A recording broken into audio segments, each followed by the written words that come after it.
Welcome everybody. It's fantastic to have you here with us. We are joined for a really interesting conversation with Paul Nemitz, who joins us from European Parliament, in fact, and the European Commission. So it's great fun to have been working with Paul on all sorts of interesting initiatives over the years.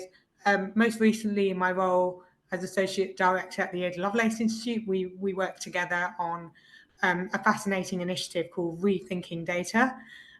Paul, would you like to just introduce yourself very briefly, say a little bit more about your work and your areas of interest, and then I'll also explain my role in relation to this conversation.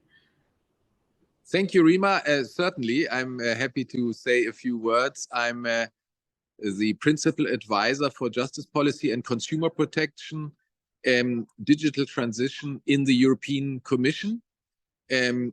So I have worked for many years in the triangle between democracy, rule of law, and technology, for example, as the lead director on GDPR. Today I'm at the European Parliament because we have here a very interesting and important workshop on the future of digital policy in the next mandate after the European elections, after the 6th of June. And at the same time, of course, we have today here a quite dramatic trilogue on the AI Act taking place in the rooms of the European Parliament. So there's really a lot to talk about under the heading Digital and Democracy. Brilliant, thank you, Paul. And colleagues will know that I'm policy lead at the ESRC's Digital Good Network, which is hosting this conversation. So, Paul, you've got tremendous experience in this area, and it's really interesting to see that your recent work is focusing on democracy. Would you be able to tell us about you and your journey to thinking about AI and democracy specifically? What were the key milestones, and why did you think democracy in particular is relevant to the conversation about AI? Well, I have had a journey of what I would call playful approach to the digital as a lawyer. It started with work on data protection. And very soon on data protection and privacy, I realized that these two rights are not only individual fundamental rights important to personal sovereignty of people, but they are key to a functioning democracy, because the idea of democracy is, of course, that the people rule and the people have transparency about power, in particular the power of government, while at the same time the people are protected from the ingerence of the state and other powerful actors, also private actors. This is what democracy is about, and not the other way around, namely that people become completely transparent while the people themselves don't know what's happening with their data and all the information about them in the hands of the state or private companies like Facebook, Google, and so on. So this was the starting point, a realization that there is a very close connection between internet policy, data policy, digital policy, and democracy. In fact, a realization that digital policy is societal policy. And from there, the journey went via whistleblowing protection, another important element of our legislative agenda in the European Union. We have adopted a directive on whistleblower protection. Why? Because technology makes things so complicated that we need to protect the insiders who can tell us what's going wrong. They are important for journalists as a source.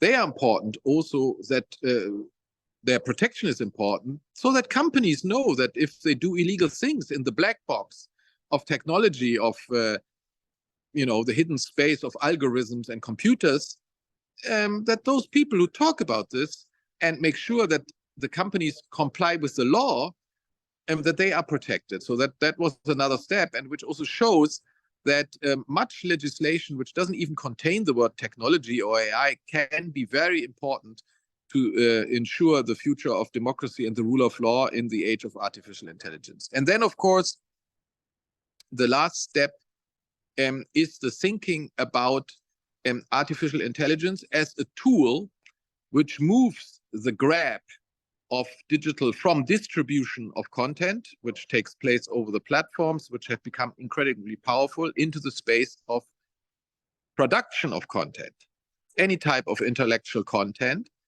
and adds to the concentration of power the big platforms have amassed already. So my take on the theme is that one of the key issues of the 21st century is the democratic control of technological power. And this is also how we then get to AI, because one thing is for sure, those who master AI are very powerful players. And because that is so, we have an issue of functioning of democracy, because if it's true that AI produces content and that AI will be ubiquitous, it becomes an issue of interest to the legislator, because in a democracy, at least as far as I understand it, all essential matters which are important to the state, which are important to fundamental rights of people, must be dealt with in the democratic forum of the legislator. And that's why AI must be subject also of legislation. And that's just what we're doing here in Europe. And I'm very proud about this, because it also shows two things. First, innovation in the age of AI by no means is only technological innovation. Innovation must continue to be innovation of democracy, innovation of people, how people relate to each other, cultural innovation, and so on. And second, we must maintain the primacy of democracy over business models and technology. We cannot let the powerful companies run away with the technology and then also take in hands the rules according to which we live, namely the community rules or the rules of regulation of AI and what else. All these ideas about self-regulations and ethics only, I think, are misguided. Primacy of democracy means that we have to respect the most noble speaking act of democracy, which is the law. Thank you. That's a really compelling and clear analysis of why democracy matters here. And actually the starting point, what you're saying is democracy is a starting point and is the way we need to consider how we hold AI and large tech power accountable, rather than necessarily the other way around, which is really important. It's a theme that comes up in a lot of participatory processes. So I just heard about the People's Panel on AI that we have been learning about in the UK around the AI Safety Summit. One of the core themes that came up there was that people cared about social outcomes relevant to them and the role of AI in relation to that. But they didn't care much for considering AI narrowly without consideration of social outcomes. So social outcomes and people first. And then how do we consider the role of AI in relation to social outcomes and people seems like a really key theme. You were quite unassuming, Paul, if I may say so, in not taking too much credit for the GDPR, which is one of the pieces of legislation you were instrumental in shaping. And I wondered, for the benefit of the audience, if you could reflect on that experience before we then move on to talking about the EU AI Act. So, how did you find the GDPR helped advance or shift the conversation? What did you learn from the process of a GDPR that is now feeding into your thinking in your book? Well, first, of course, during the process of the making of GDPR, when I was the lead director in the European Commission, we all together learned a lot about technology. The playful approach meant that we tried out everything. We signed up to everything. We went to a lot of presentations of companies. We also visited their research centers all over the world, but also in Europe, the Facebook center in Paris, or, Yorktown Heights, IBM near New York, and so on. And so I think the GDPR process was a process of qualifying many people in understanding for the first time that digital is really about power relations. And it came a little bit after net neutrality and parallel, copyright discussions. And I think that was a very important step.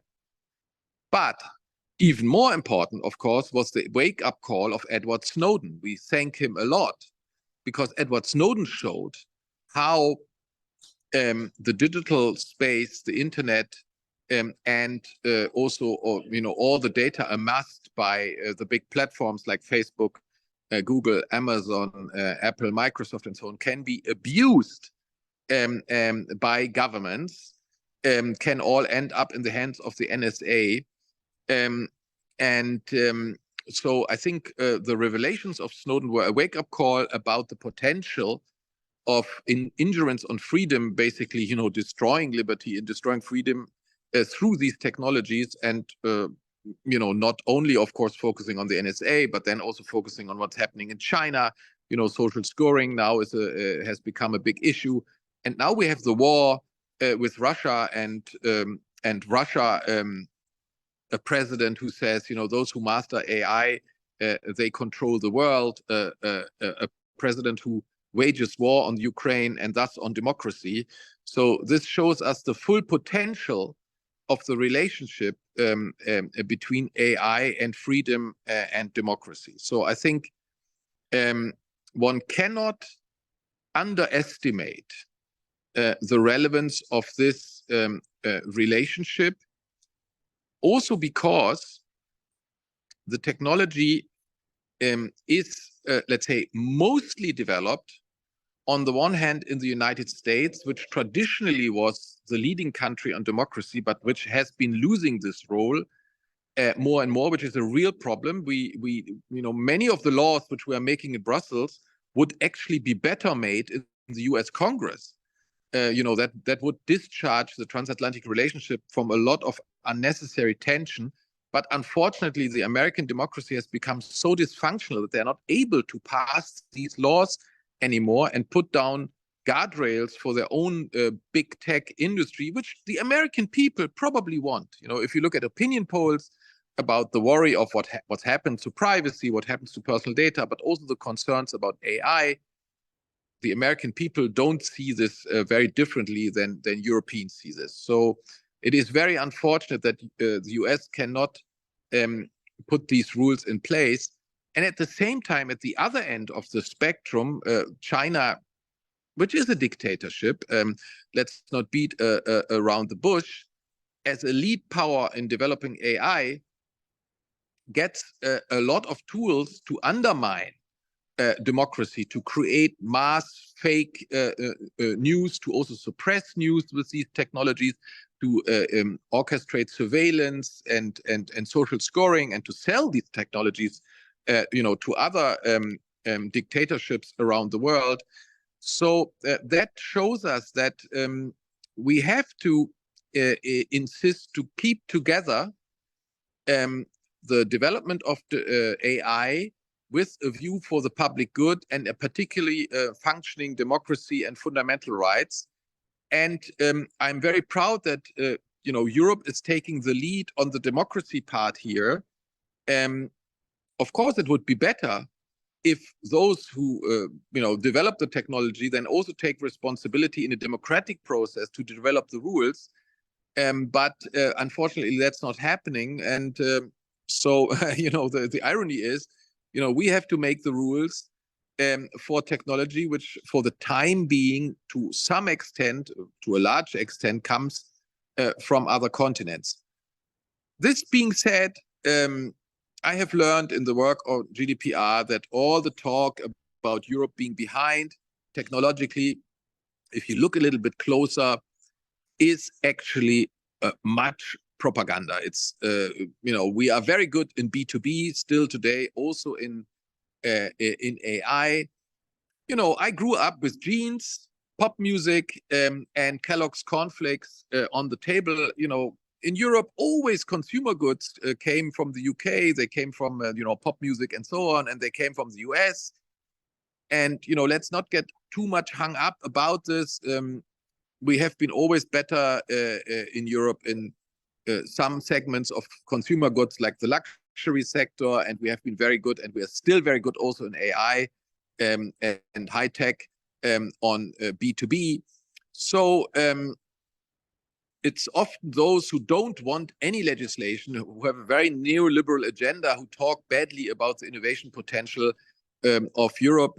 But I think the challenge of the time is to channel innovation, whether through GDPR or the AI Act or other legislation, in a direction which is a direction of a sustainable future, environmentally sustainable, but also a sustainable democratic future, and a future where people can still avail themselves of their fundamental rights.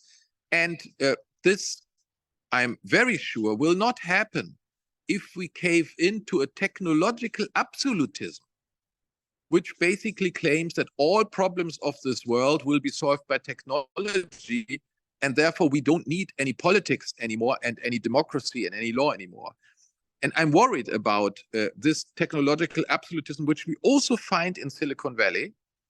And I would say to the technologists, better engage with democracy, inform democracy, tell us the truth about the potential of this technology, and help us to regulate it in a proper way, rather than continuing this anti-democracy, neoliberal, ideological talk. And in addition, and that's a real problem in modern technology legislation, lying to the legislator. We are so dependent today on the information we get about the potentialities of this technology and what's actually happening. We are so dependent on big tech that, let's say, their willingness to lie constantly has become a real problem in the democratic space. We can hold these companies to truth when we enforce competition law. We have imposed, for example, a fine on Facebook when they didn't tell us the full story in the takeover of WhatsApp, 120 million euros.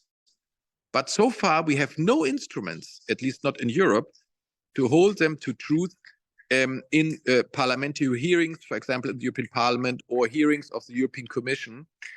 And I hope that in the next mandate of the European Parliament and the European Commission, this duty to truth for big tech will become something which we work on seriously, because more and more in the technological world, in the world of AI, we will be dependent for good legislation. If it's true that technological legislation and internet policy is societal policy, and it's societal legislation which covers all areas of our lives, we will be even more dependent on what big tech tells us.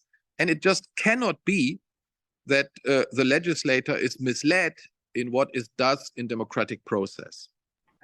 So you're in European Parliament today, thinking and talking and engaging around, I think, what is likely to become a landmark piece of legislation, the EU AI Act. You mentioned it already. What do you think its potential is to help hold big tech to account here?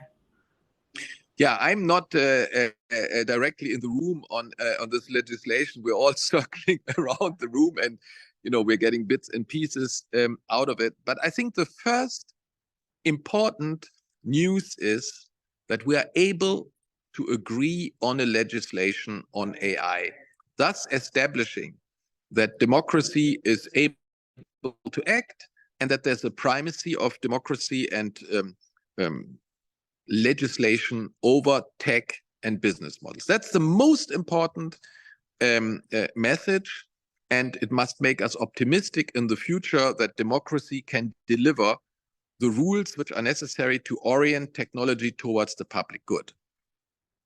And the message that we can still agree on things. The scarcest resource in the world today is not the super next technology or the compute power. The scarcest resource today is the ability and willingness to agree, both within societies, but also in the transatlantic relationship. So I'm very, very happy on any signals of agreement. And here we will have another one coming from the European Parliament and the Council of Ministers, because, of course, in Europe, as you know, every legislation is passed in co-decision between the 27 governments of the European Union and the European Parliament. Both chambers of the legislator, the governments and the People's Chamber, the Parliament, have to agree. So that's the first thing. The second thing is that this is a legislation which is extremely reasonable. It doesn't create new rights for people. That's something which I regret a little bit. So it's not enforceable by private claims. I find that unfortunate. You know, that's a big difference to GDPR, but that's a matter of political judgment and political compromise. It creates rules which are actually nothing more than rules of reason and accountability and seriousness of accountable technologists. You know, there's a huge drama about this piece of law and, you know, a lot of ideological talk. But in the end, if you read the content, it doesn't say more than what good technologists anyway already do today according to the rules of their profession. But the good news is these rules of self-regulation of the profession or of ethics are now made general obligations. So everybody has to play ball here, and we will not have rogue players which ignore these rules, which by good engineers, good programmers anyway respect already. What does this mean? This means we are creating a fair and level playing field for the development of this technology where rogue players will not benefit, and we're able and willing to enforce this law also towards those who don't want to play ball with the legitimacy of democracy. And we need this for our European internal market to play, because we want to create a level playing field for competition. A level playing field for competition is not created with self-regulation or ethics. It is created through law, which is binding on everyone and can be enforced towards those who don't want to play ball. And as to the content, the rule of law here differentiates. It creates 4 groups of risks of AI. Some AI will be forbidden, like AI which intentionally is created to mislead people or to commit illegal acts, or AI which is used to do social scoring, like we know it from China. High-risk AI will have a degree of documentation duties and duties of care, which is a little bit higher than the AI, which has low risk or no risk. But as I said before, for those companies who are willing and able to produce such a complex product as an AI product program, who thus have the intellectual and financial resources to do this, these obligations are no important additional costs. In fact, as I said earlier, any reasonable industry engineer who works according to the standards of the profession will do these things anyway. Like, for example, telling people, hey, you're now communicating with an AI, when the language, spoken language is perfect and you listen to it and you think, oh, it's a human. No, the good engineer will tell you this is actually a machine talking, or if you read a text, people will be told by good journalists and others who do posts for professional purposes on the internet. People are already being told today by professionals who take their profession serious, hey, this is not a human speaking and writing, this is a machine writing. So this is one example of a rule of reason, which we are now making a rule of law. And I think, honestly, there is nothing dramatic about it. It will not create big costs, and it will not be an innovation obstacle. Quite on the contrary, I think these rules create legal certainty for innovators that they're doing the right thing. Thank you so much, Paul. Just a point for audience members. I wanted to invite them to drop questions in the Q&A box. We will come to your questions very shortly. Paul, I wanted to ask you about some of the key elections we have that are coming up and democratic harms emerging from AI. So what do you think the potential is for democratic harms emerging from AI in relation to the elections? Do you think there might be more of the same? Do you think challenges might be worsening? I'd love your thoughts on that. And Yes. whether we can imagine a positive vision as well. Could AI help enhance our democracy in any way? What could that look like? Yeah, I think we all have to invest a lot of thinking and also money, private money and public money, into realizing the positive potentials of AI as far as democracy is concerned. Parallel to the AI Act, we are bringing forward another piece of legislation which sets the rules for internet-based election advertisement, where we see that the combination of AI and the abilities of platforms to target advertisement based on profiles of people which are created by the likes of Facebook and Google and other GAFAM companies, because they collect all the personal data about us and create these profiles with thousands of parameters, which then allow them to exactly tell us in relation to political candidates what we want to hear. These potentialities, of course, will increase with AI. AI will not only be used to produce mass content, which crowds out many other content. It will also be used to target people even better, in a more better, in quotation marks, in a more manipulative way in the political competition for votes. So I think it is a real danger, in particular in the next American election, but maybe also in Europe, that it's not the candidate which has the best policy and the most convincing argument who wins, but it is the candidate who has most money and the best developers of election targeting and election manipulation AI.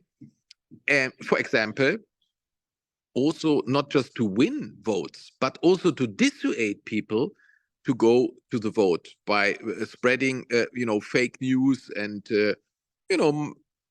manipulating people so that they think, forget democracy in any way doesn't make sense. And, why should we vote? Let's not go to the vote. We have already seen huge billions of dollars being spent in the last 3 election campaigns in the United States on digital applications.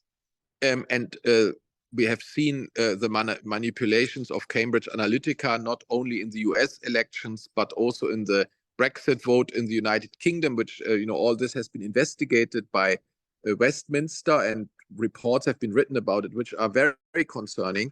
And for the time being, I would say the potential that things get worse in terms of people being misled by fake news, by propaganda, by targeting, amplified with AI, it's very likely. And I think it's very important that we talk about this in public a lot and in the media, and we warn people. And it's also very important to create transparency about it. So this is the purpose of our legislation. Our legislation creates an obligation to make available in a public register all targeted messages which relate to elections, which come from political parties, so that the public continues to see what the parties are actually telling the electorate. Because this is the problem of the new communication environment on the internet.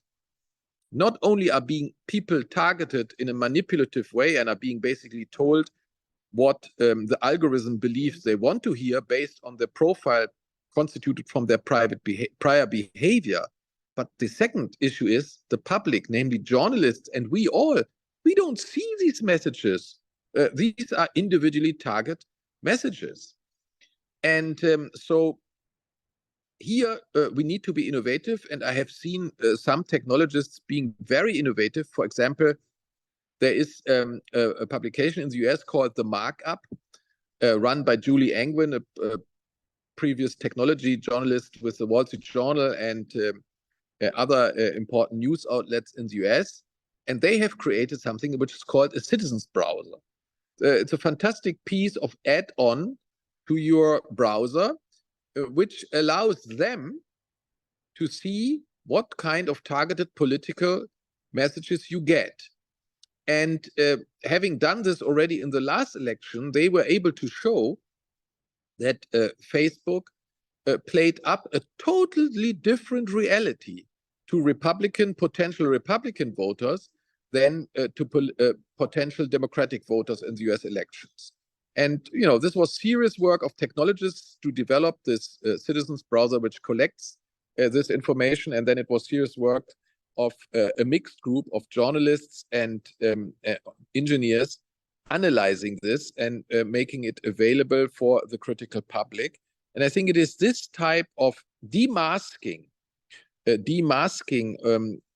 of these money-driven technological processes which really destroy democracy, which we need. We need to invest much more in a functioning public space, and we must make sure that people, when they participate in public political discourse, when they build their opinion, not only on election day, but also for their discussions at home and in the workplace, that they can again understand whether the news they get is reliable or not, whether it's balanced or not. And all this, you know, maybe can be brought about again by technology. But for the time being, I think the balance is that the distribution channels over the platforms and many of the new technologies have destroyed the public space. Thousands of journalists have lost their jobs. Fake news, propaganda from Russia and China and other absolutist countries is distributed via these private distribution channels. Facebook makes money on this. YouTube makes money on this. You know, these are things which we have to talk about and which we have to make transparent to people, because these things unchecked, they will make democracy unfunctional. And I would say the biggest progress in making democracy unfunctional in this way, we see it in America.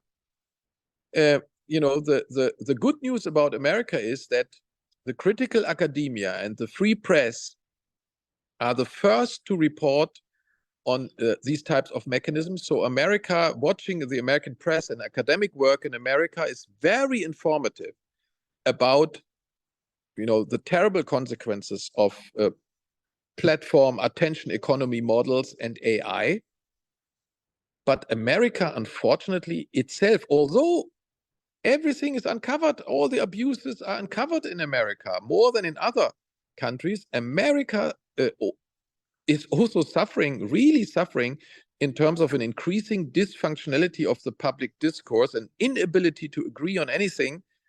You know, that is the worrying thing, which should also inform the way we discuss about these things. It's not enough to create transparency. We must also say what's okay and what's not okay, and we should also be able to say what should be done. Transparency alone, as we can see in America, just doesn't do the trick anymore. Thank you, Paul. So I'm just going to turn to audience questions. The first one comes from Maria Tadi, who works for Missions Publiques, based, I believe, in France. The question Maria asks is, don't ordinary citizens also deserve to be included in decisions about the future of AI, about its regulation and its governance? We are organising a global citizens assembly to include the voices of those who will be affected by the AI revolution and who are unheard from policymakers. If you had one question to ask to citizens of the world in a global assembly to help decision makers, what would that question be? Yeah, first of all, I totally agree. And I would say that good government and good legislators include people. They do public consultations.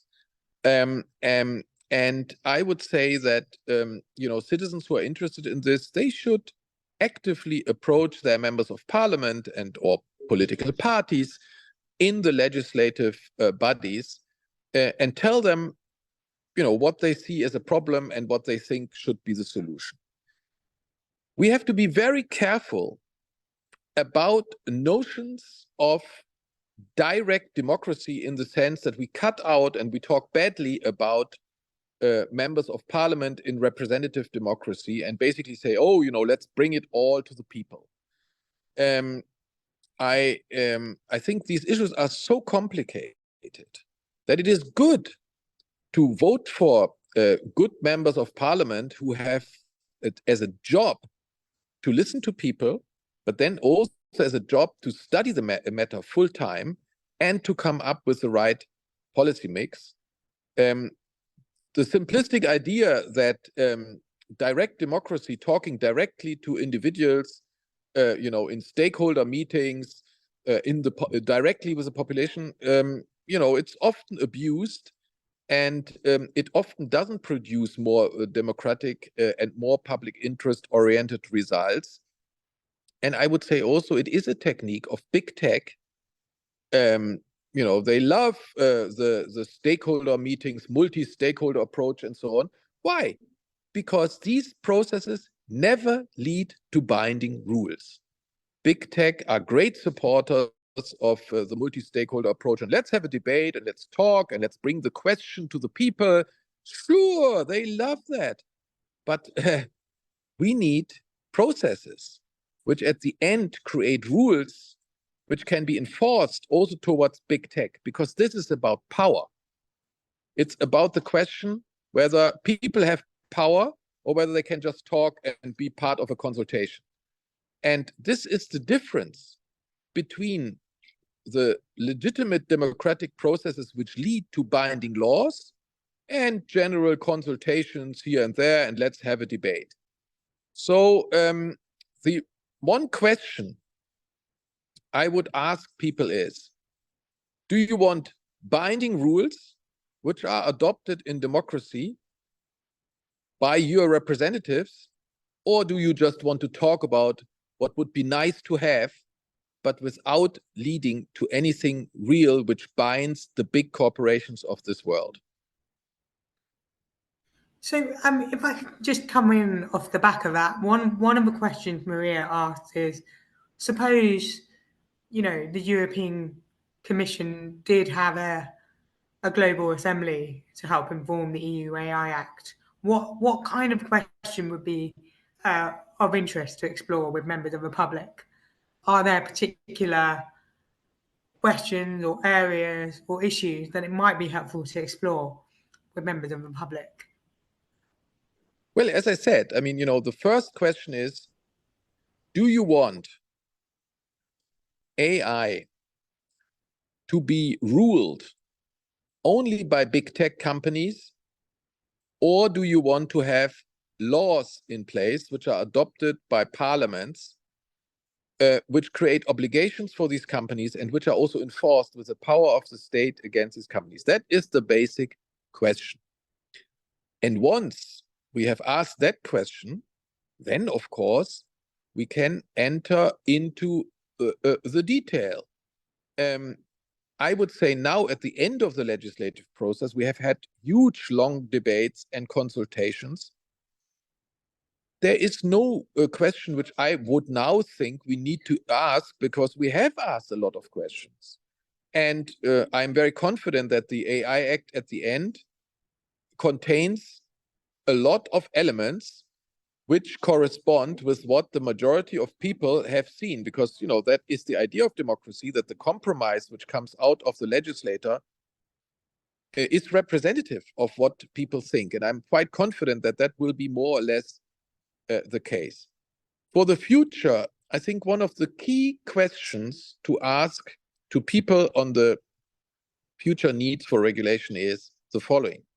And this has a relevance for AI, but it also has a relevance to the attention economy and the platform. And that is, do you feel comfortable with the fact that private companies and the state amass information about you in which you are analyzed according to thousands of parameters, and your behavior offline and online is protocoled and used not only to predict your behavior, but also to manipulate your behavior?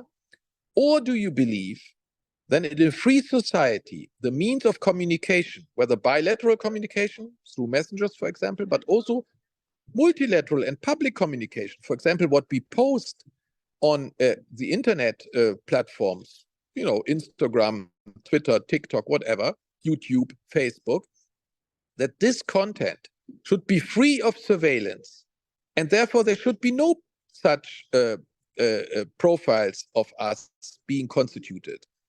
To make it clear, should we forbid the constitution of such profiles, or do you think it's a harmless matter that big corporate and big state profiles you in such a way while you actually don't know how they have profiled you, and you don't know what they're doing with this profile in the future? That would be an interesting question to discuss. Thank you. I'm going to move on to another question from Eke Mark Rinke, who asks, how would you envision ideal enforcement of regulations on AI? Which agencies should be tasked with monitoring compliance by tech firms and all other agents utilizing AI tools? Yes. So the AI Act will leave this choice largely to member states. I think, we are in a phase of learning on these things. I think in the future, all the law pertaining to the digital, what one could call the public economic or public digital law, of course, needs to be very efficiently enforced. And it is not a strength that for every piece of law we have a separate authority enforcing. Right now, we have, let's say, more or less a practice in EU law that, we create a law on data protection, then we create data protection authorities. We have law on consumer protection, and then we have consumer protection bodies, and we create a law on financial market oversight, and then we create a financial market oversight body, and we have competition law, and that's enforced by competition authorities. And now we create the AI Act, and we have digital regulators. So we have a huge fragmentation of enforcement bodies in the digital realm, both geographically, 27 member states, but also by subject matter, while the reality of things in the economy moves towards all-purpose technologies. AI will be used, and all these regulators, in one way or the other, have to deal in their area with AI. But also we have the platform economy model, which is also multi-sectoral. We have platforms which span all sectors of the economy. So what does this mean for the future? I think we have to learn to platformize the law. We must have more cross-sectoral law, and we must have more cross-sectoral enforcement, whether it's cross-sectoral enforcement through cooperation between existing agencies or merging in the future agencies. That remains open. But I'm convinced that here we can learn in part from other jurisdictions. For example, very interesting, in the United States, the FTC enforces at the same time privacy and data protection, consumer protection law, and competition law. And that is a very good thing, because it is very likely that, if you make an inspection in a company where you have a suspicion that they don't obey competition law, it's very likely you find things which may indicate that they're also breaking privacy and data protection law, or maybe in the future the AI Act, and maybe also consumer protection law. Right now, the orchestration of the cooperation of these agencies, which are then responsible for all the follow-up, is extremely difficult. In many of our EU law statutes for these authorities, we have confidentiality clauses which actually make it impossible to share the case-related findings with the other authority. Not in all cases, but in many cases, it's impossible to share it with another authority which has a different area of competence. Often the authorities can share it with their brothers and sisters of the same competence in another member state. Yeah, the data protection authorities, they can share between each other. But, you know, if the competition authority wants to share with the data protection authority or vice versa, it becomes much more difficult. So I think here we have to create a law which opens up the boundaries between all these different authorities and which makes it possible that they efficiently cooperate, including on specific cases, that they can exchange what they have found so that in this platform economy, which is more and more multi-sectoral, more and more using multi-purpose technology, the enforcement can match up this multi-sectoral, multi-purpose vision and reality of the economy. I think that is the greatest challenge to enforcement, quite apart, of course, from the issue of a proper resourcing of the enforcement authorities. You know, if you want to enforce the law against the giants of the global economy, which are all in the top 10 of the of the American stock exchange, you know, Facebook, Microsoft, Apple, Alphabet, Amazon, you need authorities which are strong and big enough to do this properly and which cannot be threatened, for example, by what the companies are doing systematically, always litigating to the last instance.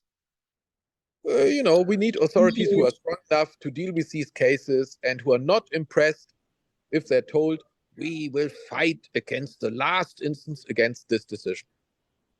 Thank you, Paul.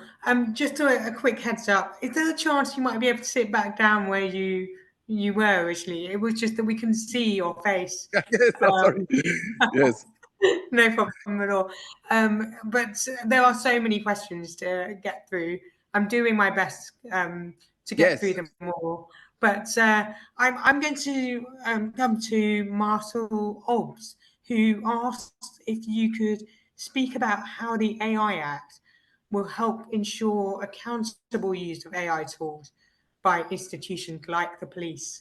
And Marshall mentioned a report that he was recently involved in with Europol, looking at citizen perception of AI use by law enforcement.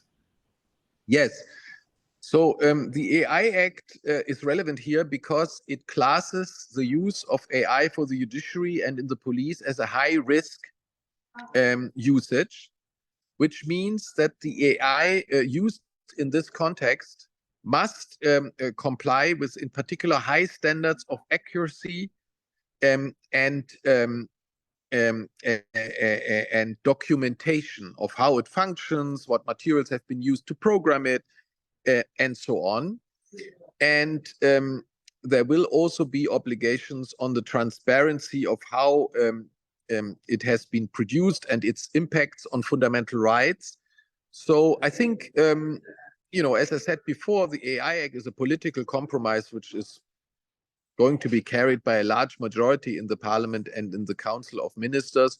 So, you know, a political compromise is never satisfying fully to anyone because that's in the nature of compromise. But I think it will help to set a bar for this type of AI. But that, of course, is not enough. I am deeply convinced that before a police or any public authority uses AI or automates processes which have an impact on the fundamental rights of people, there must be a legal base in national law. We cannot leave it to the executive to decide whether, you know, policemen and policewomen, humans, are maybe in this or that function replaced by AI or by other forms of automation, or even worse, you know, the judge. Any type of automation in the public authority, I would say, also because we want parliaments to control the executive, And as I said before, the democratic control of technological power is a key challenge of the 21st century. We must insist that technology which automates or which brings AI in and which replaces humans in their decision-making function can only be deployed if there's a law which says, okay, you can deploy automation and AI for the following functions, A, B, C, D, E. If there's no such law, well, our laws prescribe what policemen's education is and policewomen's education, what their career is, what their loyalty is, what the rules according to which they work is. And we cannot just replace humans by technology, by a decision of the head of the police or the interior minister. That is a key issue of democratic control over the executive in a democracy, that these decisions, the basis for these decisions, must be laid down in law. So it will never be the AI Act alone which is decisive for the use of AI in police. All who are worried about this must insist towards their parliaments that they take charge to make sure that the police operates according to the law. And that means also that the law must allow or not allow the use of AI for certain functions and in the police. And this law will have to be sufficiently differentiated. It will probably have to say, well, up to this point of preparation of a decision, or, up to this point of operations, there's automation allowed and AI is allowed. But from a certain point onward, for example, the decision to arrest a person, I would say it's inconceivable that that is left to AI for two reasons. First, I'm just not sure that the technology is up to take such an important decision correctly in view of the fundamental rights. Arresting a person is a very, very heavy decision. And second, it is against and cannot be reconciled with the dignity of a human being to be controlled and to become the object of a machine which decides to arrest a person, even if it's just for a few hours and put in prison. That is not reconcilable with the dignity of human, of a person, dignity being a law, a principle protected in our constitutions, Convention of Human Rights in Europe, and so on. And this is something which only a human can do. Thank you. And just to pick up on this question of low and high risk, Miranda has asked about how. So, the question is, are you confident that it will always be possible to know ahead of time how an AI model will be used in practice? It could be sold as low risk, but used in a high risk healthcare context or for misinformation. So I suppose the question is about understanding risk with reference to the context of the use rather than just with reference to the technology. So she's asking if it's possible to generate confidence there. Yes. Well, the duty of assessing the risk accrues both to the creator of the basic model and then to those who use it. Those who produce a basic model, which can be used for many, many different purposes, we cannot release them from a responsibility to assess the potential impact of this technology. Take ChatGPT. These guys, they know that this program can be used for political purposes, fake news, and so on, and we cannot release them from a duty to assess this risk and to mitigate it. And then, in addition, those who use the tool for specific purposes, they have an additional duty to assess what the tool means in the specific circumstances. I don't think there is any good argument to say the creators of the basic general purpose models, they should be released. They make huge amounts of money. And with this economic success comes a duty to society to make sure that their technology doesn't create havoc. And I'm not the one who introduces the comparison of AI to atomic power. It is the likes of Bill Gates, Elon Musk, and so on. And if they say this, then they should also act according to it. Nobody had the idea to open up an atomic power plant without the proper risk assessment and without the proper law in place beforehand. Unfortunately, the tech industry and the ideology of disruptive information is so rotten that they have no problem to write books and hold great speeches about the parallelity between AI and atomic power, but then just release ChatGPT on the market and make a few billion quickly, and then afterwards go around and say, and now please regulate us. That is cynical. It's very cynical. So very clear answer. Those who create very powerful technological tools, whatever they are, have a responsibility to think about the impact of these technologies on society. And it starts in Camp Alamo and the atomic bomb, and it goes via atomic power, and it doesn't end with AI. We had this discussion already in many other iterations of technology, and there is no reason to release big tech of Silicon Valley or for wherever it comes from this duty of responsibility. With big power and big profits comes big responsibility. Thank you. That's a really powerful set of reflections on power and responsibility.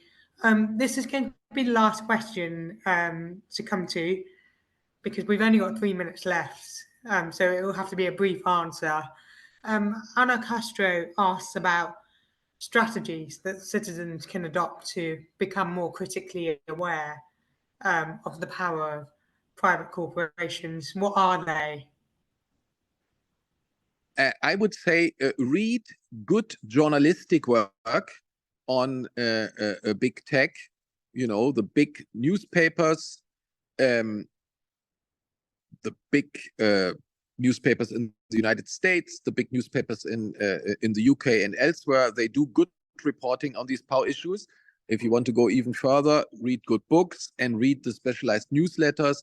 There is a whole scene out there of tech criticism, and unfortunately, I think reading is unavoidable to maintain the critical soul of the citizen. Brilliant. So read, learn, get involved. I'm